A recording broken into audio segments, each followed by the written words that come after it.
Hi Shwender, welcome on Europedia. Yes, sir. Thank you, sir. Okay, and Shwender, let me congratulate you for your selection in a very prestigious Nuclear Power Corporation of India Limited. Congrats. Thank you, sir. Okay, Shwender, you are a chemical engineer, and I want to interact with you and know more about your entire journey, your selection in NPCIL, and other opportunities which are available for chemical engineering students. I presume that आपने काफी analysis किया होगा, आपने काफी effort किया है यहाँ तक आने में, तो आई एम वेरी श्योर आपकी जो एक्सपीरियंस है that students will get benefited from that experience.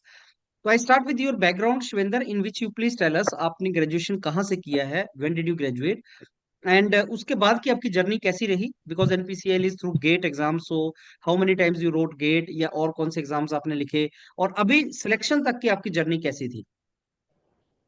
Sir, I have done my BE from chemical engineering in from BIT Meshra, which is in Ranchi. Okay. So, sir, I passed out in 2020, and during that time I also gave GATE exam one time. तो उस time पर मैंने दिया था gate exam. मेरा rank around 600 था. तो okay. हाँ sir, that rank was not good enough for getting into any PSU. Okay. And 2020 के अराउंड बहुत सारे कम वैकेंसीज निकली थी, तो ऑब्वियसली वो इनफ नहीं थी. But M I T I master degrees करने के लिए वो इनफ थी इन सम गुड IITs. तो हम्म. एंड उस टाइम पर मेरा कैंपस सिलेक्शन हो चुका था रिलायंस इंडस्ट्रीज लिमिटेड में. ओके. हम्म. तो आई थॉट कि मैंने एक बार गेट का ट्राई दिया है, बट अभी इस साल नहीं हो पाया, तो let's go into Reliance and have some hmm. Experience कि इंडस्ट्रीज में क्या होता है. As a chemical okay. Engineer मेरा रोल क्या है उतने बड़े ऑर्गेनाइजेशन में, तो वो पता लगाने के लिए मैं गया वहाँ पर. ओके. And hmm. कोविड के कारण थोड़ा सा डिले हुआ मेरा जो प्रोसेस था रिलायंस में, वो हाफ एन ईयर थोड़ा डिले हुआ रिलायंस की तरफ से. ओके. तो I was chilling in my home कि ठीक है, अब तो रिलायंस में हो गया है ऐसा काइंड. तो hmm. I was in a good mood, तो वेटिंग की रिलायंस वाले जब जब बुलाएंगे तब जाऊंगा, थोड़ा एक्सपीरियंस लूंगा ऐसा. And okay. My teacher also told that कि कोई बात नहीं, गेट में नहीं हुआ, अच्छी कोई इशू नहीं है. रिलायंस भी एक अच्छी कंपनी है, आप वहां भी जाओ, वहां पे भी एक्सपीरियंस गेन करो, उसके बाद भी बहुत सारे ऑप्शन आपको अवेलेबल होंगे. ओके. तो मैं उनको फॉलो कर रहा था कि चलो ठीक है, एक बार रिलायंस जाना चाहिए. तो मैं गया वहां पर. वो बहुत बड़ी रिफाइनरी में जाने का मौका मिला. जामनगर रिफाइनरी मुझे अलॉट हुआ था. हम्म. तो मैं वहाँ गया अराउंड एंड 2021. जब मैं वहाँ गया तो 2021 का गेट एग्जाम जस्ट होने ही वाला था, तो मैं 2021 का गेट एग्जाम मैंने नहीं दिया. Because okay. आई वाज मेरे दिमाग में था कि थोड़ा अभी रिलायंस में फोकस करते देखते हैं वहाँ क्या होगा, ट्रेनिंग वैसा. तो मैंने हम्म. नहीं दिया 2021 का GATE. Hmm. And I was still in touch of my subject and topic की 2022 तो हम्म. देना ही है, क्योंकि तब तक एक हम्म. साल हो जाएगा. तो उसके लिए भी माइंड में प्रिपेयर्ड था कि एक बार 2022 वाला गेट देना है. ज्यादा गैप हम्म. होने पे भी इशू हो जाता है. हम्म. तो शायद 2021 में अक्टूबर के अराउंड बार्क का एग्जाम हुआ था हम्म. सर, साइंटिफिक ऑफिसर के लिए. तो मैंने वो एग्जाम दिया था, सेपरेट वाला. हम्म. हम्म. तो उसमें हो गया था. एंड मुझे मुंबई इंटरव्यू के लिए जाना था, तो मैं वहाँ इंटरव्यू में बार्क में भी मुझे एक बार इंटरव्यू इंटरव्यू होने का मौका मिला. हम्म. तो बट उसका रिजल्ट आ गया था, एक महीने बाद ही आ गया था, बट उसमें नहीं हुआ मेरा सिलेक्शन. हम्म. एंड मतलब काइंड ऑफ एक प्रैक्टिस हो गया था कि जस्ट गेट से पहले 2022 के गेट से पहले एक बार का एग्जाम दे दूं, तो एक वो माइंडसेट आ जाए, तो उस पर्पज से हम्म. दिया था. बट नहीं हुआ, हम्म. ठीक है, कोई इशू नहीं. हम्म. तो बट उसके बाद थोड़ा सा मेरा आई वॉज इन दिल्ली उस टाइम पर. हम्म. तो मेरा एक्सीडेंट हो गया, तो जिसके कारण ओके. थोड़ा सीरियस एक्सीडेंट था. तो मैं उतना रिकवर होने में मुझे समय लगा, तो शायद मैं 2022 का भी गेट नहीं दे पाया, ऐसा उस टाइम पर चल रहा था मेरे माइंड में. नहीं दे पाया हम्म. 2022 का गेट भी. तो hmm. That was a big blow for me कि मेरा जो प्लान था वो थोड़ा उल्टा हो गया. हम्म. तो ओके. थोड़ा थोड़ा सैड था उस टाइम पर कि एक साल और वेट करना पड़ेगा और रिलायंस में अब कंटिन्यू करना पड़ेगा. मतलब इस बात का दुख नहीं था, रिलायंस में कंटिन्यू करना पड़ेगा, बस थोड़ा प्लान उल्टा हो गया था. हम्म. हम्म. एंड 2022 में मैं जब गूगल करता था, यूट्यूब में आप लोगों के वीडियो देखता था कि कितने सारी वैकेंसीज आ रही है 2022 में गेट के through. Okay. And I was sad कि यार मैं एग्जाम भी नहीं दे सका, और I was prepared good enough. मुझे लग रहा था कि बड़ा गलत हो गया, तो थोड़ा मैं सैड रहता था। और बोला कि ठीक है, मतलब 2-3 महीने में बहुत सैड था, तो बोला कि अब ठीक है, सैड रहने से कुछ होगा नहीं। 2023 तो करना ही है, मतलब वो अब उस पे थोड़ा ध्यान देते हैं। तो साइड में मैं प्रिपरेशन कर रहा था अपना, हल्का हल्का धीरे धीरे बढ़ रहा था, क्योंकि समय था। एंड चार्ज भी मुझे दे दिया गया था, and I was given charge of around 7 to 8 plants. And वहाँ सारे प्लांट्स बहुत बड़े बड़े हैं, तो उसमें भी मजा आ रहा था, प्लांट में जाने पे भी मजा आ रहा था। तो थोड़ा सा एग्जॉस्ट भी हो जा रहा था, फिर रूम में आके थोड़ा सा प्रिपेयर करना, ये करना, तो थोड़ा मिक्स चल रहा था। माइंड में उस टाइम पे था क्या करूं, can can I handle both side, ये मेरे को कंफ्यूजन हो रहा था। तो मैंने सोचा कि चलो 3-4 महीने ट्राई करते हैं, देखते हैं क्या होता है। 3-4 महीने ट्राई किया, तो मैंने पाया कि सर थोड़ा सा रिलायंस में जब मैं जाता हूँ 8 घंटे 12 घंटे शिफ्ट करता हूँ, तो शिफ्ट करते समय मुझे नहीं पता, याद रहता है कि ठीक है मुझे पढ़ना है, मेरा थोड़ा ध्यान उस तरफ चला जाता था, क्योंकि वहाँ इतनी सारी नई चीजें देखने मिलती थी ना। जो मैं बुक्स में पढ़ रहा हूँ वो मुझे वहाँ वो खुलते हुए दिख रहा है। उसके बारे में मेरे पास पूरा डॉक्यूमेंट्स है, and those equipments were from very big companies like Linde, TCS.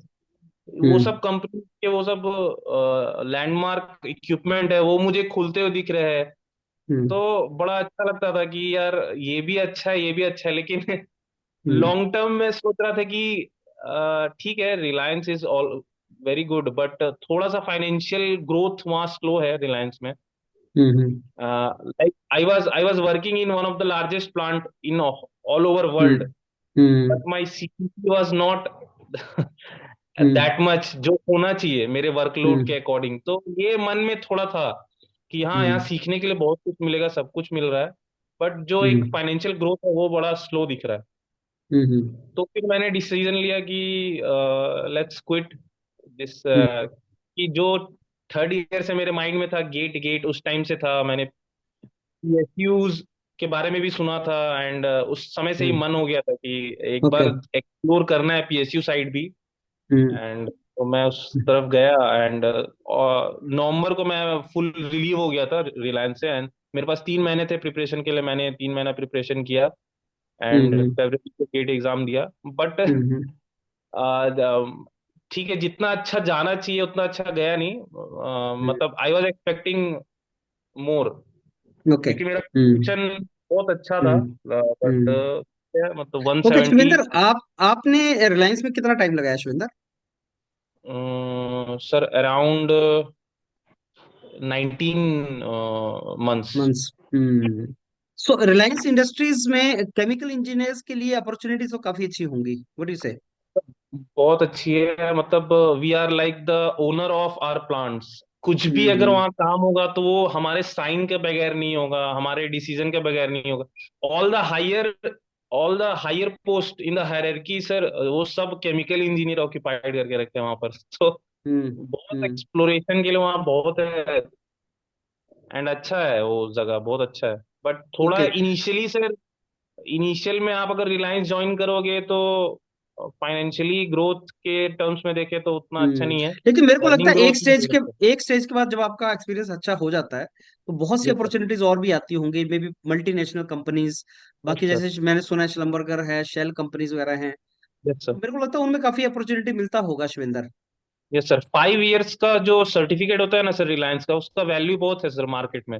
अगर आप 5 साल हम्म। रिलायंस में सर्व करते हो, तो अदर हम्म। कंपनीज नो कि अगर ये बंदा 5 साल यहाँ पर काम किया है रिलायंस में, इतने बड़े रिफाइनरी में, तो तो ये सीखा यहाँ है। पे भी काम कर सकता है सर। सही है। तो शिवेंद्र मेरे को ये बताइए, अब रिलायंस में आपने तैयारी साथ साथ किया गेट का, राइट? यस सर, थोड़ा थोड़ा कित स्लाइटली मैं ऑलवेज टच में था सर। तो आपका गेट स्कोर 600 से कहाँ पे शिफ्ट, कितना जंप आया आपके गेट में? सर ज्यादा जंप नहीं आया है, मतलब my my score was in 2020 was 560, five sixty मेरा ओके। स्कोर था। And okay. अभी मेरा स्कोर 654 है। तो आपका ऑल इंडिया रैंक कितना है अभी? All India rank what is all India rank Shivendra? 173 sir. 173। Okay. तो Shivendra, other than NPCL, chemical engineers को और कहाँ कहाँ से कॉल आने के चांस होते हैं पब्लिक सेक्टर में? सर पहला तो आईओसीएल ओएनजीसी है, एंड दे बोथ, ए- अभी ए- तो वो लोग गेट के थ्रू हम्म ले रहे हैं, तो IOCL ONGC, GAIL, hmm hmm. EIL, BARC, NPCIL, and DRD also, DRD also. DRDO sir, DRDO also. और इस साल डीआरडीओ अपनी एग्जाम नहीं ले रही है, वो सिर्फ गेट के थ्रू ही इंटरव्यू लेगी, तो ये भी हम्म अच्छी बात है। हम्म। एंड और भी है सर, मे बी कभी कभी शायद कोल इंडिया लिमिटेड भी लेती है गेट के थ्रू केमिकल, कभी कभी किसी ईयर नहीं भी लेती है सर, पता नहीं इस साल क्या होगा। Coal hmm. इंडिया लिमिटेड है, एंड और भी सर बहुत सारी है। एंड ओके ये ओके। सर एमआरपीएल है, एमआरपीएल है सर, सीपीसीएल ओके। है, सीपीसीएल की अभी रिलीज हुई है सर, सीपीसीएल की एमआरपीएल है sir. There are hmm. Endless, मतलब एंडलेस ऑप्शन, आपको हाँ, बहुत जितने सारे भी ऑयल, इंटरव्यू देने का ऑप्शन मिलेगा सर। जितने भी ऑयल कंपनीज हैं, जितने भी रिसर्च ऑर्गेनाइजेशन है, वहां के पे केमिकल इंजीनियरिंग का तो है ही scope. Yes sir, fertiliser every जगह। फर्टिलाइजर कंपनीज हो गई, दो तीन फर्टिलाइजर कंपनीज हैं, यस एनएफएल हो सर, गया, फर्टिलाइजर कंपनी भी है सर। राष्ट्रीय केमिकल फर्टिलाइजर लिमिटेड है।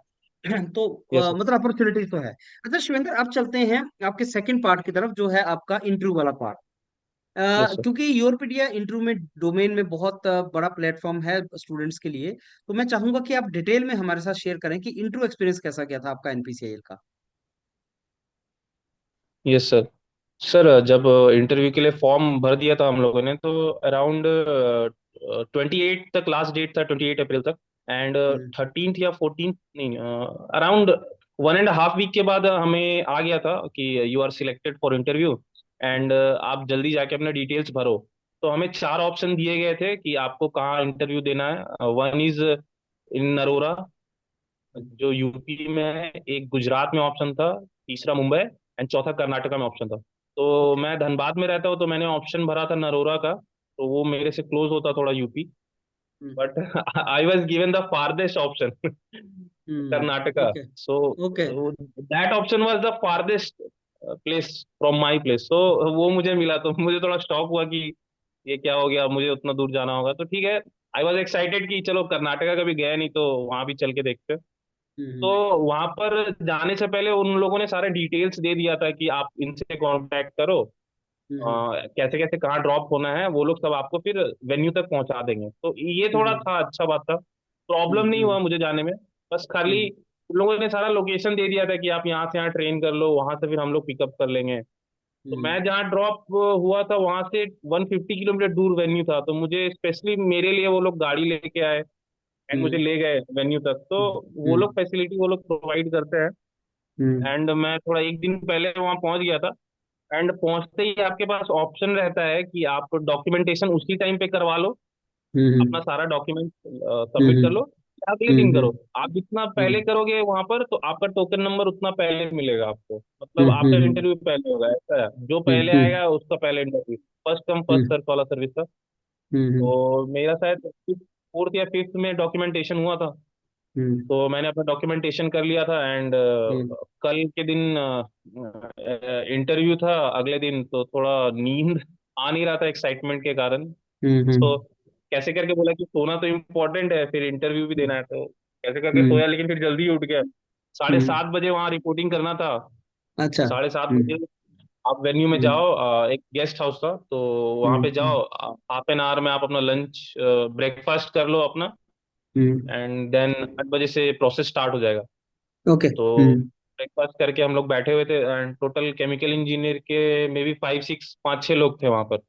हम्म पूरे दिन में पोस्ट उन 5 6 का होना था, हम्म तो सबको टोकन नंबर दे दिया गया था, एंड एक मैम थी जो सबको बुला रही थी ऊपर, कि दो दो करके आप लोग ऊपर आ जाओ, ऊपर हम्म। फ्लोर में, फर्स्ट फ्लोर में इंटरव्यू हो रहा है, एंड हम ओके। लोग बैठे हुए थे।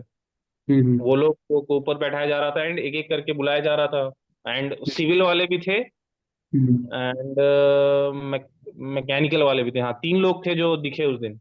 तो सब हम ओके। लोग बैठ के डिस्कस कर रहे थे कि क्या होगा कैसे होगा। हम्म तो सबका इंटरव्यू धीरे धीरे हो रहा था, तो ऑन एन एवरेज सबका 40 मिनट्स के अराउंड, 40 45 मिनट्स के अराउंड हो रहा था इंटरव्यू। ओके। एंड जिस लेंथ में हो रहा था, तो मुझे लगा शायद मेरा सेकंड हाफ में होगा, तो I was hmm kind of get कि थोड़ा बोर हो गया कि अरे यार वेट करना पड़ेगा, और वो लोग आके और टेंशन देंगे कि ऐसा पूछ रहे थे वैसा दे रहे थे। तो हम्म वो सब मैं थोड़ा उतना ध्यान नहीं देता, अगर लोग आके डिस्कस करने लगते तो मैं हट जाता हूँ, क्योंकि हम्म मेरा जो इंटरव्यू होने वाला वो अलग बेसिस पे होगा, सब चीज अलग होगा, उनके पास मेरा डॉक्यूमेंट्स है, वो लोग अपने मन से कुछ कुछ भी पूछ ले सकते हैं या कैसे भी स्टार्ट कर सकते हैं। तो उसका जैसा हम्म सब चीज चला वैसा मेरा नहीं चलने वाला, तो मेरे को पता है। तो हम्म मैं उतना उस सब पे ध्यान नहीं दे रहा था, बस हाँ इतना जान रहा था कि हाँ 40-45 मिनट्स के लिए का इंटरव्यू आपका उतना लंबा चल रहा था, तो बस उतने माइंड में हम्म था। एंड आई वॉज रोमिंग, मैं इधर उधर हम्म घूम रहा था गेस्ट हाउस के अराउंड, कि ठीक है जब मेरा नंबर आएगा तो मैं बैठ जाऊंगा। हम्म हम्म मैं घूम रहा था तो मुझे लगा सेकंड हाफ में ही होगा, बट लास्ट में वो लोग थोड़ा स्पीड अप हो गए लंच से हम्म पहले, जल्दी जल्दी हम्म अब आधे आधे घंटे में निकालो, ऐसा ऐसा हो रहा था। हम्म हम्म तो मैं फिफ्थ नंबर था या फोर्थ नंबर था, तो हम्म मेरा नाम मैम ली, बोली आ जाओ ऊपर आ जाओ। एंड हम्म मैं बैठा हुआ था, तो लगभग हम्म 12 बजे ऊपर बुलाया गया, एंड 12:30 में मतलब आधे घंटे में एक बच्चे का था, उनको आधे घंटे में उसका इंटरव्यू कंप्लीट हो गया, फिर मेरे को बुलाया गया, तो मेरे को समझ में आ गया कि अब लंच का टाइम आने वाला है, कहीं हम्म मेरा भी टाइम ऐसे कट ना जाए। तो मुझे लग रहा हम्म था कि लंच में है तो सब लोग जल्द से जल्द ना करे, तो ठीक है, हम्म फिर भी 12:30 के अराउंड में एंटर किया वहां पर। हम्म एंड घुसा वहां पर, एंड उनके पास मेरा सारा डॉक्यूमेंट्स था। तो हम्म सबसे पहले घुसते ही उन्होंने एक ही बात बोला कि यू वर्क इन हम्म रिलायंस। हम्म तो मेरे को लगा यस यस, मैम थी एक हम्म वो, हेड थी वो हम्म मैम थी, बाकी उनके अराउंड पांच पांच लोग थे, थोड़े 10-11 हम्म लोग थे। तो मैम ने हम्म पहले पूछा कि यू वर्क इन रिलायंस, बोला So how do yes they how were they knowing that you work in Reliance? उन्होंने आपसे कुछ भरवाया था detail yes application sir, form? जितने भी डॉक्यूमेंट्स मैंने जमा किए थे ना हाँ। पिछले दिन, वो सारे डॉक्यूमेंट्स उनके पास पहले से अवेलेबल थे। नहीं, तो वो वो डॉक्यूमेंट डॉक्यूमेंट, में कुछ रिज्यूमे था या डिटेल एप्लीकेशन फॉर्म नो था सर, शिवेंद्र? रिज्यूमे के लिए फिर तो रिज्यूमे हमें नहीं देना, हम लोग दे भी सकते थे रिज्यूमे अपने तरफ से, कि अगर आपको हम्म। बोस्ट करना है ये बात कि मैं रिलायंस में काम करता हूँ ये सब है मेरा, तो आप रिज्यूमे भी दे सकते हो, लेकिन रिज्यूमे वो लोग नहीं मांग रहे थे। वो लोग आपका सारा 10th 12th का डॉक्यूमेंट्स मांग रहे थे, कॉलेज का डॉक्यूमेंट सर्टिफिकेट्स, कॉलेज में अगर कुछ प्रोजेक्ट किया है अच्छा तो वो लिख लो आप उसमें। एंड नहीं, आपका अगर was that detail application form उन्होंने भरवाया था कुछ form? That is my question. No sir, no sir, उन्होंने एक लिस्ट दिया था हमें, बोला था कि ये सब डॉक्यूमेंट्स लाइन बाय लाइन होने चाहिए, तो उन सबके जेरोक्स उन लोगों ने ले लिए थे। तो उनको कैसे पता लगा आप रिलायंस में जॉब कर रहे हो? ये मेरा क्वेश्चन है। सबसे पहला डॉक्यूमेंट्स मेरा वो रिलायंस वाला रखा हुआ था, एक्सपीरियंस ओके वाला। Okay okay. हम्म तो वो ऊपर में मुझे दिख रहा था, उन्होंने पूछा जब कि आप रिलायंस हो, तो मैंने देखा तो दिखा कि वो दिख रहा है मेरा वो डॉक्यूमेंट हम्म। वाला ऊपर। ओके। तो मैंने बोला yes. And I was not thinking कि वो लोग रिलायंस तरफ उतना झुकेंगे, क्योंकि हम्म मुझे लगा ये टेक्निकल में ज्यादा जाते हैं एनपीसीएल वाले। तो मेरा हम्म पूरा फोकस उस समय टेक्निकल में था कि ठीक है हम्म रिलायंस में पूछेंगे तो बता दिया जाएगा, बट उतना मैं प्रिपेयर्ड नहीं था कि चलो अलग से पढ़ के जाएंगे। तो उन्होंने सीधा स्टार्ट किया कि हाँ रिलायंस में आप काम करते हो, क्या करते थे, क्या प्लान था आपका। तो जब उन्होंने ये पहला सवाल पूछा तो थोड़ा एक मन में स्माइल आया कि they are giving me chance कि आप इंटरव्यू उनके हाथ से छीन लो, कमांड करने का मेरा वो ऑप्शन था कि आप ले लो हम्म अब मैं चलूंगा ऐसा। हम्म तो मैं खुश हो गया, तो मैं बोला कि मैम मैंने बताया कि मैं किस किस प्लांट में काम करता था, एंड किस हम्म प्रोजेक्ट में मेरा पार्ट था, J3 प्रोजेक्ट में पार्ट था। हम्म मैं उन्होंने सारे फीचर्स प्लांट के पूछने लगे, उन्होंने बोला कि अच्छा आपका कौन कौन सा प्लांट आप समझाओ। तो मैं हम्म पूरा अपस्ट्रीम टू डाउनस्ट्रीम, उन्होंने मेरा प्लेस कहाँ था रिफाइनरी में, मैंने उन्हें पूरा समझाया कि क्रूड ऑयल जहाँ से आता है, प्रोसेस हम्म होके पेट कोक तक आता है, उस पेट कोक को बर्न करके हम लोग गैसिफिकेशन प्रोसेस से सिनगैस बनाते हैं, उस सिनगैस को हम्म हम लोग एज एनर्जी भी यूज करते हैं, एंड अदर पर्पस के लिए भी यूज करते हैं, H2 के लिए भी हम्म यूज करते हैं, हाइड्रोजन प्रोडक्शन के हम्म लिए भी यूज करते हैं। बट हम्म यूज करने से पहले उनका प्यूरिफिकेशन होना चाहिए, उस गैस में बहुत सारे H2S रहते हैं, HCN रहते हैं वो। हम्म तो वो सारा प्रोसेस बताया और हमारा प्लेस कहाँ था वो बताया। हम्म तो फिर बोला कि ठीक है तुम्हारे प्लान में क्या क्या है तुम ड्रॉ करो, कैसा तुम्हारा इंटरकनेक्टिविटी था। तो मैं बता रहा था, एक छोटा सा बोर्ड था सामने में, उन्होंने बोला कि हम्म आप बोर्ड, मैं बोर्ड में बता रहा था। तो मेरे अंडर में मतलब 6-7 प्लांट्स थे, उसके अंदर भी बहुत सारे सब प्लांट्स थे। तो मैं सबको ठीक से कनेक्टिविटी दिखा रहा था, तो बट मैं जब दिखा रहा था तो पीछे मैम बोल रही थी नहीं नहीं आप अपना प्लांट दिखाओ फिर। तो मैं मैम को बोल रहा था मैम ये मेरा ही प्लांट का पार्ट है, और भी प्लांट के पार्ट आने वाले हैं अभी। तो मैम हम्म बोले अच्छा ओके ड्रॉ करो, तो मैं और ड्रॉ कर रहा था। मैं दिखाया कि मेरा हम्म सिनगैस जो प्रोडक्शन होता है वो, उन्होंने फिर पूछा गैसिफिकेशन के बारे में, पूछने लगे वो लोग कि गैसिफिकेशन हम्म क्या होता है। हम्म मैंने बोला कि मैम हम लोग जो रिफाइनरी का जो बॉटम प्रोडक्ट होता है पेटकोक, उसको हम्म हम लोग डिलेट कोकिंग के बाद जो हमारा पेटकोक बॉटम प्रोडक्ट होता है उसको मार्केट में बेचने से अच्छा है कि रिलायंस ने अपने J3 प्रोजेक्ट में क्या किया है कि उसके थ्रू हम लोग एनर्जी क्रिएट कर लेंगे एंड उसको हम अपने प्लांट में यूज कर लेंगे, ऐसा प्लान वो लोगों ने किया। तो पेटकोक हम्म को कोयले से मिला के कुछ परसेंटेज में मिलाते हैं, देर आर मेनी परसेंटेजेस, बहुत सारे केसेस है। तो स्पेसिफिक केस वो लोग यूज करते हैं and they mix and they burn. Hmm burn एक स्पेशल काइंड ऑफ रिएक्टर होता है जिसमें वो लोग पार्शियल कंबशन करते हैं, फुल हम्म कंबशन करना नहीं है उनको। हम्म पार्शियल कंबशन करते हैं, पार्शियल ऑक्सीडेशन करते हैं, जिससे CO+N2 CO+H2 का मिक्सचर बनता है एंड अदर गैसेस भी बनते हैं, CO2 भी बनते हैं, H2S भी बनते हैं, SO2 भी बनता है, ये सब बनता है। मेनली हमें वाटर गैस से मतलब होता है तो वो बनाते हैं पार्शियल कंबशन। तो उन लोगों ने फिर पूछा कि ये पार्शियल कंबशन क्यों करते हैं। तो मैंने मैम को बोला कि मैम हमें CO चाहिए, CO2 नहीं चाहिए। अगर हम फुल कंबशन की तरफ ध्यान देंगे तो हमारा CO2 ज्यादा प्रोडक्शन होगा, तो वो कुछ काम का नहीं है हमारे लिए, हमें CO चाहिए। तो इसलिए हम पार्शियल कंबशन कर रहे हैं, पार्शियल कंबशन जब भी करेंगे तो CO ज्यादा फॉर्म होगा, हम्म CO2 भी फॉर्म होगा बट CO ज्यादा होगा। एंड फिर हम्म तो मैम लोग सेटिस्फाइड लगी इस आंसर से, तो फिर बोली अच्छा ठीक है, आप अपना आगे वाला प्रोसेस ड्रॉ करो, कैसे कैसे तुम्हारा प्लांट आता है। तो मैंने हम्म मैम को बताया कि मैम दो प्रोसेस है रिलायंस में। पहला प्रोसेस में हम्म हम लोग H2 प्रोडक्शन की तरफ ध्यान देते हैं, C और H2 में हम लोग हम्म H2 का परसेंटेज बढ़ाते हैं एंड उसको हम्म रिफाइन कर लेते हैं प्रेशर स्विंग हम्म एडजॉर्प्शन में, एंड हम्म उसको हम अपस्ट्रीम में भेज देते हैं, हाइड्रोजनेशन रिएक्शंस हो गया एंड अदर रिएक्शन उसके लिए हम लोग भेज देते हैं। ये पहला हम्म पर्पस हो गया। दूसरा हम्म पर्पस हो गया हम लोग एनर्जी उससे हम लोग यूज करते हैं उसको, टरबाइंस में, पावर टरबाइंस में हम लोग बर्न करके हम लोग एनर्जी क्रिएट करते हैं। तो ऐसा दो पर्पस है। हम्म तो ये दोनों पर्पस अलग अलग नाम से थे, एक शिफ्टेड सेक्शन था हमारा, एक अनशिफ्टेड सेक्शन था। तो लकीली मुझे दोनों प्लांट में काम करने का मौका मिला, वर्क फोर्स कम था। तो हम्म अगर गिवन चांस कि तुम वहाँ काम करना चाहते हो, तो मैंने हाँ बोला कि हाँ, मुझे नए नए और इक्विपमेंट देखने मिलेंगे तो मुझे तो मजा ही आएगा। मैंने हाँ हम्म बोला, सारा ड्रॉ किया। हम्म तो फिर मैम को बताया कि मैम अभी जिस करंट प्लांट में मैं काम कर रहा था वहां पर बहुत सारे कॉलम थे एंड हम्म दुनिया का सबसे बड़ा एब्जॉर्प्शन कॉलम भी था, दैट इज 120 मीटर। हम्म तो हम्म दे सरप्राइज, बोला कि ओके 120 मीटर लंबा कॉलम था मैम। एंड फिर मैम ने बोला, सर ने पूछा कि तो फिर उसको सपोर्ट कैसे करते थे मैकेनिकली, उतना लंबा कॉलम उसको सपोर्ट कैसे करते थे। हम्म तो मैम को बोला मैम एक स्ट्रक्चर बना रहता था बेस में, तो उसे स्कर्ट बोलते हैं, बट उस टाइम पे वो वर्ड मेरे माइंड में नहीं आ रहा था सर कि स्कर्ट हम्म बोलते हैं। हम्म कंक्रीट का स्कर्ट का स्ट्रक्चर बना देते थे, उस पे वो कॉलम प्लेस करके रखा हुआ था। हम्म तो मैंने समझा दिया बट वो स्कर्ट वर्ड मेरे माइंड में नहीं आ रहा था। तो मैंने मैम को बोला ऐसे ही कि मैम वो तो लेडीज लोग पहनती है ना मैम, एप्रन जैसा कुछ होता है, कुछ तो होता है मैम ऐसा। तो मैम हंसने लगी, बोली एप्रन बोलते हैं उसको। बोले नहीं मैम, कुछ बोलते हैं बट वो कुछ लेडीज लोग पहनती है, वो ऐसा ही कुछ नाम था मैम, अभी याद नहीं आ रहा। तो फिर एक दो मिनट बाद फिर अचानक से क्लिक किया कि स्कर्ट बोलते, तो मैम बोला मैम स्कर्ट बोलते हैं स्कर्ट। ओके, हाँ स्कर्ट बोलते हैं, ओके ठीक है। तो स्कर्ट के अलावा भी कोई और सपोर्ट देखा था, लग सपोर्ट देखा था तुमने?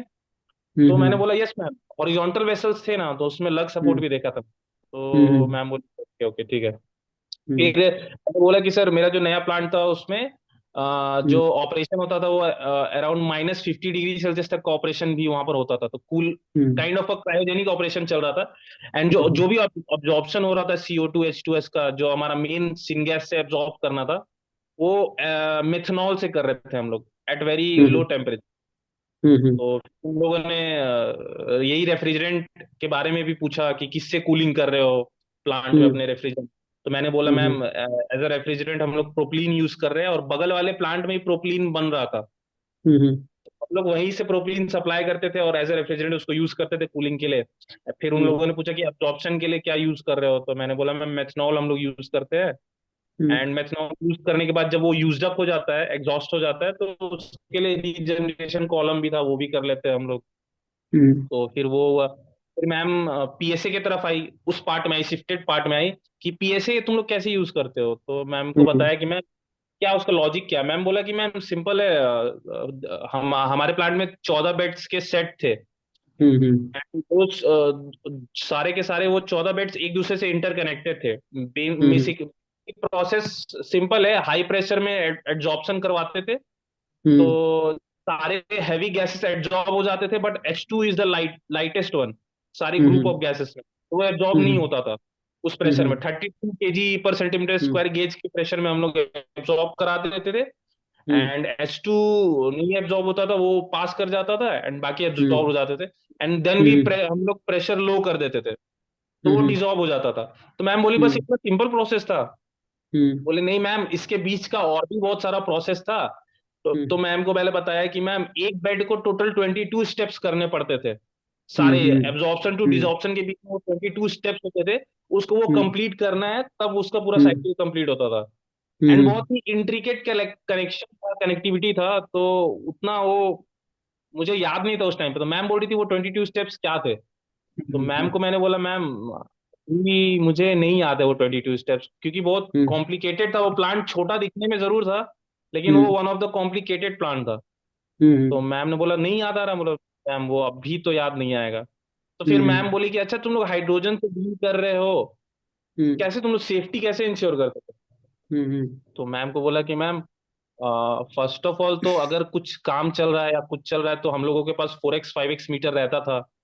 हम्म and there are very gas detectors बहुत सारे थे, हम्म बिजली थे एंड हाइड्रोजन डिटेक्टर्स भी थे। तो जितने बेड्स थे 14 बेड्स थे, तो हर बेड के अराउंड दो दो, एक ऊपर में डीजीटी थे एंड नीचे में भी डीजी थे। तो हम्म बहुत सेफली उस प्लांट को बिल्ड किया गया था। एंड थोड़ा सा भी लीकेज होता था तो वो हमारा सेंसर बच जाता था, पता चल जाता था। तो ओके मैम ने बोला कि अच्छा ठीक, मान लो अगर लीक हो गया तो कैसे, मतलब कैसे पता चलेगा। तो मैम को बोला मैम हाइड्रोजन का एक एलईएल पॉइंट होता है, एक एचईएल पॉइंट होता है, low hmm explosive limit, high explosive limit. Hmm तो वो डेटा मुझे याद नहीं था। मुझे याद था कि कुछ 4 to 74% कुछ ऐसा कुछ डेटा था। तो मैंने 4 हम्म के बदले 14 लिख दिया था। ओके तो बोर्ड पे लिखने के हम्म बाद मैंने बोला तो मैम हो सकता है ये डेटा थोड़ा गलत हो, मुझे अभी याद नहीं आ रहा। मुझे शायद कुछ ऐसा हम्म याद था कि कुछ 14 74% ऐसा कुछ इसका लोअर अपर लिमिट है। तो मैंने हम्म बोला कि मैम इसके बीच में कॉन्सेंट्रेशन वॉल्यूम बाय वॉल्यूम अगर एयर में हाइड्रोजन का रहा, तो हम्म देर इज अ चांस, वो चांस नहीं, वो आग पकड़ लेगा वो ऐसा। हम्म एंड ये है। और अगर थोड़ा हाई टेम्परेचर रहा तो ऑटो इग्निशन टेम्परेचर, वो अलग केस है। तो फिर मैम हम्म ने बोला कि कैसे सेट करते हो फिर ये डीजीटी तुम। मैम को हम्म बोला कि मैम जैसे कि मान लो कि हमारा एलईएल 14% है, तो हम लोग हम्म डीजीटी में सेट करके रखते हैं कि मान लो 12% या 13%, ऐसा सेट हम्म करते हैं कि 13% हम लोग रखे। तो जब भी हम्म 13% पे जैसे वो डिटेक्ट करेगा हमारा डिटेक्टर, तो एक लो हम्म अलार्म जनरेट होगा। हम्म तो वो लो अलार्म मुझे भी पता चलेगा, पैनल को ही पता चलेगा। तो अगर एक लो अलार्म जनरेट हो तो हम लोग अलर्ट हो जाएंगे कि कहीं पे लीक है, फिर जाके हम लोग उस अटेंड करेंगे। फिर मैम बोली हम्म नहीं नहीं नहीं, मान लो अगर तुरंत एक हो गया, ज्यादा हो हम्म गया तो मैम को हम्म बोला ठीक है, उसके लिए भी स्टेप्स है, मतलब ऐसा कभी हुआ नहीं है मेरे प्रेजेंस में। हम्म बट मैम वही जानना चाह रही थी और क्या स्टेप्स है, ये 13% ही क्यों ले रहे हो तुम लोग लिमिट। तो हम्म मैम को बोला कि मतलब मैम और डिटेल में जानना चाह रही थी। मैम पूछना चाह रही थी कि अगर ब्लास्ट ही हो जाए तो क्या करोगे। तो अगर उस केस में ब्लास्ट ही हो जाए तो कोई कुछ नहीं कर पाएगा, हम्म लिंडे का बनाया हुआ प्लांट है, ऐसे कैसे ब्लास्ट कर सकता है। तो मैम को वो जानना था। तो मैं उस टाइम पे समझ नहीं पाया कि मैम एग्जैक्टली क्या जानना चाह रही है। कि मैम को हम्म बोला मैम कि मैम ठीक है, बहुत सारे इंटरकनेक्शंस, लूज फ्लैंजेस, हम्म बोल्ट्स रहते हैं, वहां से लीक हो सकता है, नो इशू, इतना मेंटेनेंस वर्क चलते रहता है तो लूज हो सकता है, लेकिन लूज हो सकता है। एंड अगर देर इज लीकेज, तो ऐसा केस कभी हुआ नहीं है कि सर की लीकेज हो जाए। और हमारा प्लांट बहुत नया है, 2016 से वो कमिश्निंग हुआ उसका, ओके 2016 से चल हम्म 5 साल ही हुआ। एंड हम्म लिंडे जैसी बड़ी कंपनी अगर मतलब प्लांट को डिजाइन करिए, तो ऐसा वैसा प्लांट तो नहीं होगा, सारे सेफ्टी हम्म मेजर्स होंगे। हम्म एंड जो भी पॉसिबल सिनेरियो हो सकते थे, वो सब के केसेस हमें रहते थे प्रेजेंट, सारे डॉक्यूमेंट्स थे, और हमें हमें रोज पढ़ाया जाता था, बताया जाता था कि अगर ऐसा होगा तो वो होगा। और सेम हम्म प्लांट, मेरा जो प्लांट था सर वो डीटीए में था, डोमेस्टिक टैरिफ एरिया में था। कोई बड़ा प्लांट 18 बेड का प्लांट एसईजेड में था, स्पेशल इकोनॉमिक जोन। तो ओके। ये दो प्लांट पैरेलल पैरेलल चलते रहते थे कि अगर उसमें कुछ इंसिडेंट हुआ तो वो इंसिडेंट से हम लोग लर्न करते थे, हमारे में कुछ इंसिडेंट हुआ तो उससे लर्न करते थे, वो ऐसा। तो हम्म वैसा होता था। तो मैम को जानना था कि ये 13% पे क्यों सेट करते हो। तो मैम को मैंने बोला कि मैम मतलब हमारा थोड़ा नया प्लांट है, उतना भी लीक का टेंशन नहीं है। अगर वही 10-20 साल पुराना प्लांट रहता तो ठीक है, लीक होता।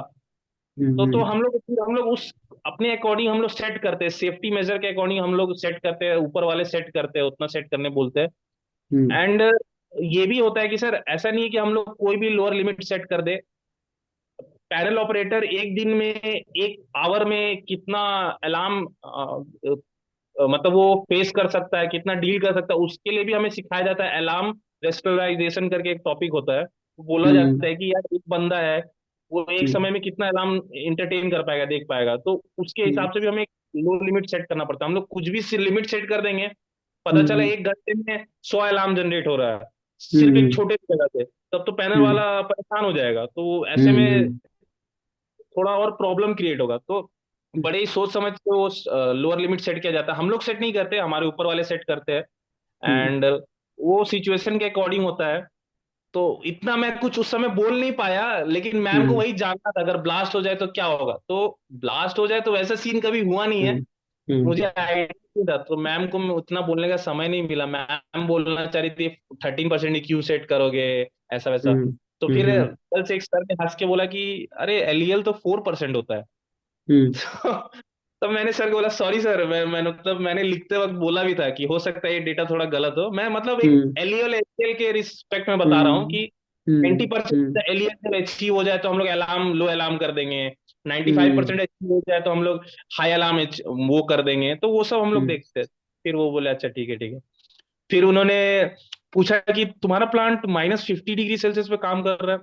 बोले यस मैम। हम्म तो ये इंसुलेशन फिर कैसे करते होगे तुम लोग, हम्म कुछ को प्रोटेक्ट करने के लिए कुछ तो करते हो गया। तो बोला हाँ मैम, चारों तरफ जितने भी क्रायोजेनिक वाले लाइन थे एंड कॉलम था, कॉलम भी -50 डिग्री सेल्सियस पे ऑपरेट हो रहा है, तो सारा हम्म कॉलम इंसुलेटेड रहता था। हम्म तो फिर मैम पूछे कि इंसुलेटेड रहता था, और अच्छा वो जो तुम कॉलम के बारे में बता रहे थे वो सिर्फ नीचे से ही सपोर्ट देते हो, स्कर्ट सपोर्ट, और कुछ हम्म सपोर्ट नहीं करता। हम्म तो बोला, मैम नहीं मैम, जब जितने कॉलम मैंने देखे जो सीधे वाले थे उसमें तो मैंने वही बस स्कर्ट कॉलम ही देखा था, मतलब स्कर्ट सपोर्ट देखा हम्म था। और जैसे ये हम्म वो अगर 120 मीटर का वो कॉलम है तो उसका स्कर्ट सपोर्ट का लेंथ में भी 15 to 20 मीटर था। हम्म सिर्फ उसका स्कर्ट का सपोर्ट ही हम्म 15-20 मीटर था। हम्म तो और वो इतने सारे उसमें इनलाइंस एंड आउटलाइंस थे कि ये मतलब मैंने तो कहीं अदर स्ट्रक्चर्स नहीं देखे थे सपोर्ट के लिए। हम्म तो अच्छा ठीक है ठीक है, तो कॉलम के अंदर क्या क्या था वो बताओ।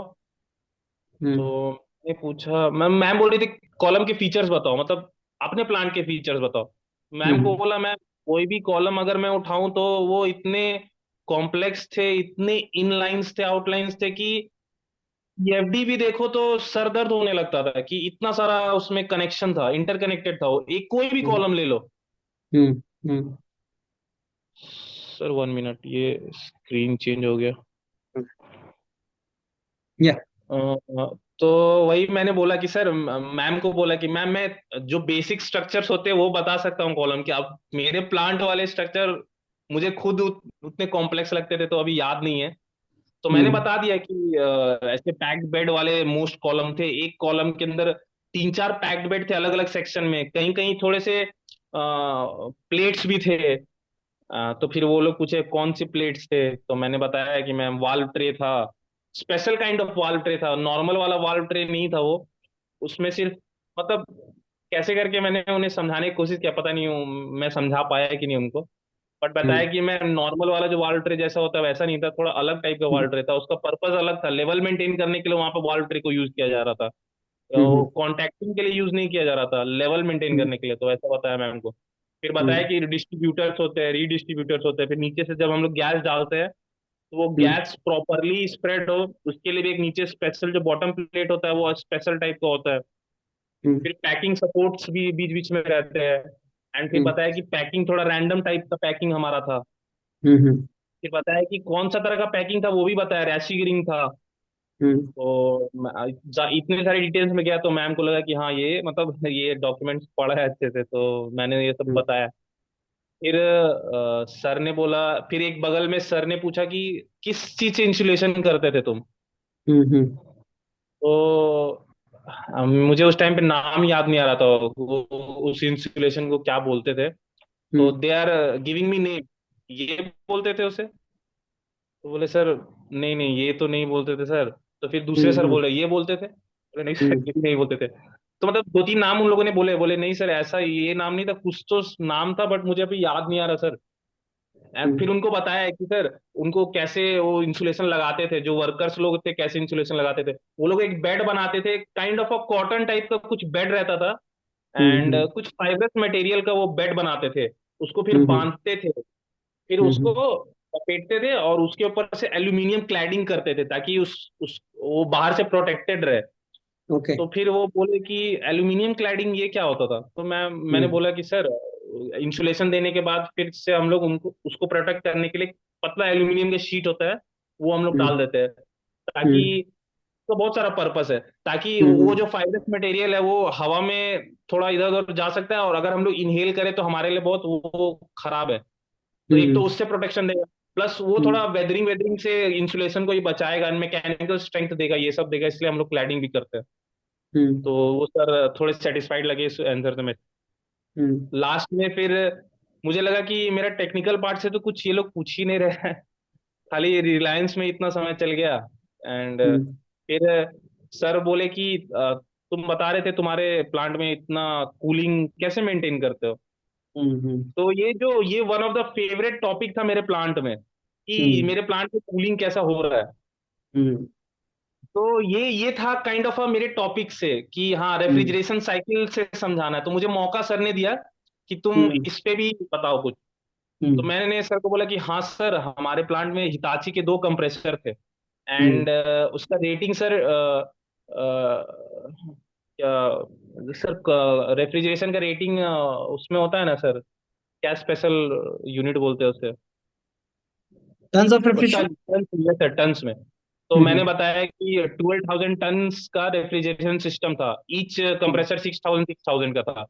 हम्म। तो सर लोग बोले कि 12,000 टन का था ये, हम बोले यस सर 12,000 टन का था। तो हम्म। हिटाची के कंप्रेसर्स थे and they were very huge, and लेकिन कभी उनको हम्म। खुलते हुए मैं नहीं देख पाया, तब तक मैं बाहर हम्म। आ चुका था। हम्म। तो फिर बताया, फिर मैंने वहां से लीड लिया फिर से कि सर हम्म। मेरे प्लांट में हम्म। जो रेफ्रिजरेशन सिस्टम यूज हो रहा था वो इनहैंस रेफ्रिजरेशन सिस्टम था। जो नॉर्मल रेफ्रिजरेशन साइकिल होता है ना, उसको हम्म। इम्प्रूव करने के लिए, रेफ्रिजरेशन को इम्प्रूव करने के लिए एक स्टेप होता है कि हम्म। कंडेंसर के बाद हम एक सब कूलर लगा ले, हम्म। इनहैंस हो जाएगा ओके। कूलिंग। कैसे इनहैंस हम्म। होगा sir, I can show you in the board sir. तो सर ने बोला हम्म। ओके चलिए बताओ। तो हम्म। मैंने टीएस डायग्राम बनाया, टीएस डायग्राम हम्म। बना के फिर वो कर्व बनाया एंड उसमें हम्म। दिखाया कि सर हम्म। अगर सब कूलर के बाद एक और हम सब कूलर नहीं, कंडेंसर के बाद एक और सब कूलर लगा दे तो हम्म। हमारा थोड़ा सा रेफ्रिजरेशन और बढ़ जाएगा। तो ऐसे हम्म। करके मैंने दिखाया कि हम्म। सर प्लांट में सेम हमारे कंडेंसर के बाद दो सब कूलर भी यूज हुए थे। तो जब मैं हम्म। पहली बार उस प्लांट में गया और ये देखा तो मुझे बहुत अच्छा लगा कि जो मैं थ्योरी में पढ़ा वो यहाँ पर हम्म। रिलायंस में यूज। हम्म। तो ऐसे करके फिर वो भी बताया उन्हें। फिर उधर से मैम हम्म। ने पूछा कि हम लोग अलग से सब कूलर क्यों यूज कर रहे हैं, इसी कंडेंसर को ही साइज में बड़ा कर देंगे, हम्म। क्या अलग से दो हीट एक्सचेंजर लगाने का। तो हम्म। मैंने मैम को बोला कि मैम जो हमारा कंडेंसर था वो ऑलरेडी 24-25 मीटर का लेंथ का था, हम्म। और अगर आप और बढ़ाने जाए तो वो मे बी 30-35 मीटर्स का लंबा हो जाए। एंड नॉर्मली इंडस्ट्रीज में इतना बड़ा हीट एक्सचेंजर नहीं मिलेगा, एंड बड़ा अनकन्वीनियंट है इतना लंबा हीट एक्सचेंजर यूज करने का, उसका क्लीनिंग में भी प्रॉब्लम आएगा अगर आप इतना लंबा हीट एक्सचेंजर ले लोगे। एक तो उसका हम्म। सपोर्ट उसके हाइट पे था, तो उतना हम्म। सपोर्ट बनाना एंड उसका क्लीनिंग तो बहुत। Yes Shivendra, please proceed ahead. या यस सर, वही रेफ्रिजरेशन सिस्टम के बारे में बताया बताया कि मैम नॉर्मली स्टैंडर्ड उतना नहीं होता कि हम लोग उतना लंबा हीट एक्सचेंजर यूज करें, बनवाने का हम लोग बनवा सकते हैं मैन्युफैक्चरर को बोल के हमारे लिए बना दो, लेकिन फिर वो प्रॉब्लम्स क्रिएट होते हैं। तो इससे अच्छा एक दो अलग से हीट एक्सचेंजर यूज कर लो, वो ज्यादा अच्छा है, उससे छोटा एंड इफेक्ट भी क्रिएट हो जाएगा। तो मैम को बताया तो मैम इस आंसर से सेटिस्फाइड लगी। फिर मैम ये सब सब सारा खत्म हो गया, तो फिर मैम ने बैठाया, मैम ने बोला कि देखो अगर तुम्हें अगर ऐसा ये कल्पकम, कुंदन कुलम, ये सब जगह में तुम्हें पोस्टिंग मिलेगा, हम्म आ जाओगे, ले लोगे? तो अचानक से सिचुएशन ऐसा क्वेश्चन आने लगे अब। मैंने मैम को बोला, ओके। यस मैम, आ सकूंगा, ऐसा क्या प्रॉब्लम है? जो एचआर वाले क्वेश्चन है शिविंदर, वो बता सकते हो जो अभी आप बता रहे हो ना, वो एचआर वाले क्वेश्चंस हैं, यस तो सर, उसके यस। बारे में थोड़ा सा बता सकते हैं कौन कौन से क्वेश्चन थे नॉन यस टेक्निकल। सर, तो जब ये सारा खत्म हो गया तो फिर मैम ने ये पूछा कि अब मान लो तुम्हें बड़े रिमोट रिमोट एरियाज मिलेंगे, जैसे अभी देख रहे हो ना, यहाँ तुम यहाँ आए हो कलपक्कम में, ये सब कलपक नहीं, इस कर्नाटक में कायगा में आए हो, ये सब जगह मिलेगा, बड़ा रिमोट एरिया है। तो मैंने बोला कि अब मैं इसमें क्या बोलूँ, मैंने बोला कि यस मैम, कोई इश्यू नहीं है। मैंने बोला बस खाली इतना कि मैम, मुझे साउथ इंडियन डिश बहुत पसंद है, I like dosa and idli, तो मेरा तो वह यहाँ हो जाएगा। मुझे कोई प्रॉब्लम नहीं हो। तो सारे पैनल वाले हंसने लगे। तो बस इतना ही बोला मैंने मैम को। फिर बोला कि ठीक है, ये तुम्हें ऑपरेशन जॉब शिफ्ट में करना पड़ेगा ऐसा। तो मैंने मैम को बोला, मैम ठीक है, मुझे तो आदत है, मैं तो करके आया रिलायंस से, तो इसमें मुझे कोई इश्यू नहीं है, मिलेगा तो मैं कर ही लूंगा। तो फिर मैंने मैम को एक और ऐड किया कि मैम, एक चीज है, ये तो है कि ये जो ऑपरेशन मेंटेनेंस का पार्ट है, ये तो मैं कर ही लूंगा, करता ही हूँ, मुझे आइडिया है कैसे शिफ्ट में आना है नहीं आना, ये मैं मैनेज कर लूंगा। लेकिन मैं मुझे डिजाइनिंग पार्ट में बहुत इंटरेस्ट है। ऑल्दो डिजाइनिंग मैकेनिकल में ज्यादा आता है, बट फिर भी मुझे वो पार्ट पसंद है। केमिकल डिजाइनिंग प्लस थोड़ा मैकेनिकल डिजाइनिंग इंक्लूड करके मैं अलग से वो पढ़ते रहता हूँ। तो मुझे बड़ा अच्छा लगता है। तो अगर उस मुझे सुनने में आया कि एनपीसीएल में उस वो सब जगह में भी पोस्टिंग होगा, वो सब भी मौके मिलेंगे मुझे, reactor designing and that kind of thing. Ma'am बोली, नहीं नहीं नहीं, अभी मैन पावर बहुत कम है, अभी हमें मेंटेनेंस में चाहिए। बोले मैम ठीक है, मैं ऐसा नहीं बोल रहा कि मुझे वही चाहिए, मैं बता रहा हूँ कि मेरा उसमें भी स्किल्स है। अगर मैं यहाँ पर आपको कुछ एन नंबर ऑफ एफर्ट्स दूंगा ना, तो हो सकता है मैं आपको वहाँ एन प्लस वन एफर्ट्स दूं, गारंटीड है मैं वहाँ ज्यादा एफर्ट्स दूंगा एंड ज्यादा रिजल्ट दूंगा। नहीं नहीं नहीं, अभी यहाँ तो वर्कफोर्स बहुत कम है। हम बोले मैम, मैम फिर मैम को बोला मैंने कि मैम, सुनने में आया कि एनपीसीएल बहुत सारे नए रिएक्टर्स क्रिएट करी इंडिया में, तो मैम, तो आपको तो मैन पावर चाहिए, आप बोल रहे हो मैन पावर की कमी है, तो आपको तो इसका मतलब मैन पावर और चाहिए। और मुझे लगता है कि एनपीसीएल में आगे जाके जरूर मौका दिया जाएगा, हम लोगों को भी पूछा जाएगा कि you want to opt for that कि नहीं। तो उस टाइम पे मैं वो जरूर लूंगा मैम, अगर मुझे ऑप्शंस मिलेंगे एनपीसीएल में, तो मैं उस तरफ जाना जरूर प्रेफर करूंगा। तो फिर बोली, अच्छा ठीक है ठीक है, लेकिन नहीं नहीं, मेंटेनेंस में अभी बहुत लोग कम है। बोले ठीक है मैम, कोई इशू नहीं है, मैंने मेंटेनेंस ऑपरेशन ये जॉब भी किया है, कोई इशू नहीं है मुझे। फिर ठीक है Shivendra, you can go now. तो ओके। फिर भेज दी। सुमित, उन्होंने आपसे इंट्रोडक्शन के लिए बोला था शुरू में? नो सर, आते ही सबसे पहला रिलायंस में, तुम रिलायंस में हो, ऐसे करके वो लोग सब बोल रहे थे। ओके। तुम सो एनी रिलायंस अदर छोड़ के एचआर क्वेश्चन? मतलब। यस सर, एक लास्ट में ये भी क्वेश्चन था कि रिलायंस, थोड़ा इस पे भी चर्चा हुआ, रिलायंस क्यों छोड़े। तो मैंने बोला कि सर, कि सर थर्ड ईयर आपने के आपने अराउंड मुझे छोड़ा थोड़े था, आप तो अभी भी जॉब कर रहे थे, ये छोड़ दिया था? छोड़ दिया था सर, नवंबर में छोड़ दिया ओके। था। Sir okay. सेम कंफ्यूजन वो लोगों को भी था कि मैं अभी भी रिलायंस में हूँ। ये मुझे हम्म लास्ट में रियलाइज हुआ, उनको लग रहा था कि मैं अभी भी हूँ हम्म रिलायंस में। तो वो लोग ना कुछ कुछ मुझसे ऐसा डिटेल्स पूछ रहे थे ना प्लांट का, कि मुझे लगा ये लोग अभी क्यों पूछ रहे हैं, मुझे तो छोड़े बहुत समय हो गया, मुझे ये सब कैसे याद रहेगा। वो लोग पावर हम्म टरबाइन का रेटिंग्स पूछ रहे थे मैम, वो उन्होंने मुझसे पूछा कि मैम ने पूछा कि तुम पावर रेटिंग बताओ जो जो भी थे जीई के पावर जनरेटर्स थे। हम्म तो मैंने बोला मैम, अभी तो मैं कुछ भी गलत डेटा दे सकता था, वो उनको क्या पता चलता, लेकिन फिर भी मैंने बोला नहीं मैम, एग्जैक्टली मुझे अभी याद नहीं है पावर जनरेटर्स के पावर रेटिंग। हम्म ओके। फिर और भी एक दो चीज ऐसा पूछा, मुझे लगा वो लोग अभी इतना डिटेल्स में क्यों पूछ रहे हैं, मुझे तो अभी याद नहीं। फिर बाद में मुझे हम्म रियलाइज हुआ। फिर लास्ट में मैम ने पूछा कि अभी देख लो, अभी एक सर ने बोला कि देख लो, जितने भी लेटेस्ट टेक्नोलॉजी तुम्हें वहां मिले थे, यहाँ वैसा कुछ नहीं मिलने वाला। तो मैंने सर को बोला, ठीक है सर, ये तो मुझे छोड़ते वक्त ही पता है, आगे हम्म मुझे बहुत कुछ जो वहां मिला वो यहाँ नहीं मिलेगा, और जो यहाँ हम्म मिलेगा वो वहां नहीं मिलने वाला। तो हम्म ये तो होने ही वाला था। तो हम्म फिर मैम उस टाइम पे बोली कि तुमने छोड़ दिया रिलायंस। हम्म यस मैम, मैंने मैंने हो गए छोड़े रिलायंस। हम्म ओके ओके ओके ओके। फिर मैंने हम्म बोला कि नहीं मैम, मैंने मेरे एचओडी ने मुझे रखने के लिए मुझे फोर्स किया था, मुझे ऑफर दिया था कि हम्म तुम रहो, आई सपोर्ट यू, तुम अपना हम्म स्टडी भी करो, तुम प्लांट भी आओ, मैं तुम्हें सपोर्ट करूंगा, ऐसे करके सपोर्ट किया था। उन्होंने हम्म मुझे छुट्टी अलॉट की थी, बहुत बहुत लंबी छुट्टी। बट हम्म मुझे लगा शायद वो गेट के लिए इनफ नहीं होगा प्रिपरेशन के लिए, तो मैंने हम्म रिजाइन कर दिया उस टाइम पे। बस हम्म इतना ही था सर। उसके बाद वो ओके लोग बोले okay you can. Okay, any other question of HR Shivinder? No sir, बस ओके, मोस्टली अच्छा शिवेंद्र, अगर रिगार्डिंग। केमिकल इंजीनियर को सब्जेक्ट्स तैयार करने हो फॉर एनपीसीआईएल तो कौन से सब्जेक्ट्स तैयार करने चाहिए उसको? सर सबसे पहला जो हाईलाइटेड है मैकेनिकल एंड केमिकल दोनों के लिए, वो हीट ट्रांसफर है sir. Heat transfer hmm is by far one of the favourite of many. तो हम्म वो हम्म बड़ा अच्छा सब्जेक्ट है एंड बहुत लोग उससे कनेक्ट भी करते हैं, तो हीट ट्रांसफर हम्म सबका फेवरेट होता है, वो पहले पे रखते हैं। And hmm chemical, hmm as a chemical engineer sir, mass transfer हमारा एक टॉपिक होता है, वो हम्म बड़ा इंपॉर्टेंट होता है एंड कोर्स टॉपिक है हमारे केमिकल का, मास ट्रांसफर। ओके तो वो जरूर प्रेफरेंस में रहना चाहिए एंड फ्लूइड भी प्रेफर में रहना चाहिए। Hmm and CRE, chemical reaction engineering, hmm reaction के हम्म बेसिस पे हमें रिएक्टर कैसे डिजाइन करना है, क्या साइज होना चाहिए, ये हम्म सब हमें पता हम्म रहना चाहिए। क्या कैटलिस्ट हम्म यूज करें, एंड ये सब टॉपिक्स में कहीं ना कहीं थर्मोडायनिक्स छुपा हुआ है हर जगह पर। हम्म बेसिकली थर्मोडायनिक्स तो अंडरस्टूड है, वो तो पता ही रहना चाहिए, सारा चीज पता रहना चाहिए थर्मोडायनिक्स। एंड सर थर्मोडायनिक्स में हमारा एक स्पेशल पार्ट होता है सॉल्यूशन थर्मोडायनेमिक्स। लाइक जब हम दो फ्लूइड को मिक्स करते हैं, एक एक लीटर के दो फ्लूइड को मिक्स करते हैं, तो जरूरी नहीं है वो दो हम्म लीटर ही बने, सही हो है। सकता है वो 1.98 लीटर ही बने। तो ऐसा हम्म काइंड ऑफ केमिकल सॉल्यूशन थर्मोडायनिक्स होता है, वो सब हमें पता रहना चाहिए क्योंकि वो ही हमारा कोर है। राइट एंड एक सर एक और टॉपिक है जिस जिस पे मैंने वहाँ बोला था टॉपिक की, सर मुझे इसमें भी इंटरेस्ट है, instrumentation and control. Process okay dynamic control करके हमें पढ़ाया जाता है सर, कि जब हम्म प्रोसेस डायनेमिक स्टेट में हो तो कैसे कंट्रोल सिस्टम होता है। तो मुझे वो हम्म भी बड़ा फैसिनेटिंग लगता है, ओके तो मैं उसको भी अलग से पढ़ते रहता हूँ। तो ये 6 टॉपिक मैंने अपने लिस्ट में रखे थे कि अगर मुझे पूछा जाए कि तुम क्या क्या दोगे, तो मैं ये ओके 6 टॉपिक। चलिए, वेरी गुड।